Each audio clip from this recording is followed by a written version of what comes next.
course, we London boxing news from the capital city here with promoter Eddie Hearn.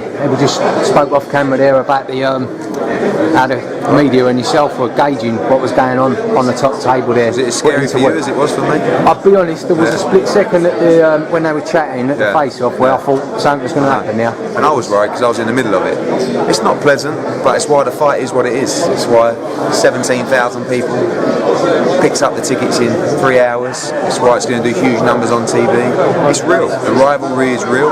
You could see it on TV from 6 years ago in the amateur bout. Two talented, undefeated heavyweights that can really punch. One guy who many believe is the future of boxing, not just the heavyweight division, and another guy who really believes he'll beat him and really can punch and will not quit and will not back down. You mentioned it on the top table there that the people that bought tickets based on Joshua Whyte have had a tickle, for want of a better word. Yeah, I mean, look, I know that since we've become more and more successful, we've become less popular with the fans. That's just what happens in life. But we try to pride ourselves on actually not being that expensive in terms of a ticket. And when I could have set these ticket prices 50% higher, 100% higher, and they still would have sold out. But you know, we did that on the base of Joshua against Whyte, and now we've built a card that obviously couldn't be possible without a pay-per-view platform.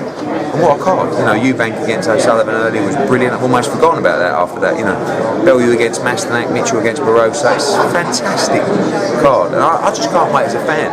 Can you imagine? You know, you'll be there, sitting there, 17,000 people, Joshua and Whyte in the ring. You know, ready to go. That bell goes. Like, that's what, and the old ticker going, you know, that's what it's all about. The thing is, in boxing, you know better than anyone, some of these rivalries are like, you know, secret meetings away in hotels and, you know, set this and set that, but they do, hate is a strong word. I don't really see a lot of that, you know, like, people say, oh, it's a manufactured rivalry. Not at all. Do you know what, I've never really seen a manufactured rivalry, and that's just real. I mean, they all go now, you know, and they will go now. And, you know, when they're head-to-head, when they were talking, that's what they were basically saying, you know. And it's not pleasant. And Anthony's got to stay composed, and he has done so far, but he's got to stay composed in the ring because he wants to damage Dillian Whyte. You know, I know he's a nice guy, and it's chatty and it's smiley, you know, but when it comes down to it, he wants to knock Dillian Whyte clean out, and he's got to do it clinically.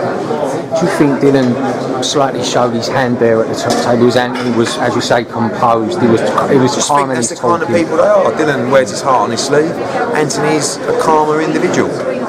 So they're just being themselves. They're two real characters. I know, you know, Dylan says AJ's fake and he's this. He's not AJ's AJ. You know, I've known him 3 years. I've never known him to be different at any stage. Dylan is himself as well.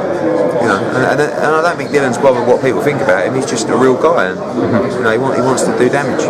Dylan's made reference on several occasions that he doesn't think Anthony Joshua's got the heart to deal with him. We don't know, do we? I mean, he hasn't had to show the heart yet. He may have to show it on Saturday. He might not. But I believe he's got the heart. But until you get put in that position, Dillian Whyte's never had to show the heart in his career. How do we know he's got the heart? We don't. It's only when they go into the trenches and they're trading blows and it gets tough and you're taking shots, 10-ounce gloves from 6'5", 17.5 stone men on the chin, where you decide if you really want to be there or not. But we'll only find out when that happens. Taking yourself out of the equation as a promoter, looking in as a fan, what's your prediction on this fight? I think Anthony Joshua will stop Dillian Whyte. I don't think it'll be as early as people think. You think it'll go long? Yeah, I think it'll go between 6 and 9 rounds personally. I think Dylan, you know, people are overlooking Dylan on the basis that Anthony Joshua is what the hype says he is. If the hype is real, it's going to be very, very difficult for Dillian Whyte in this fight. If the hype is not real, or he's not quite ready, it's going to be a very difficult fight for Anthony Joshua.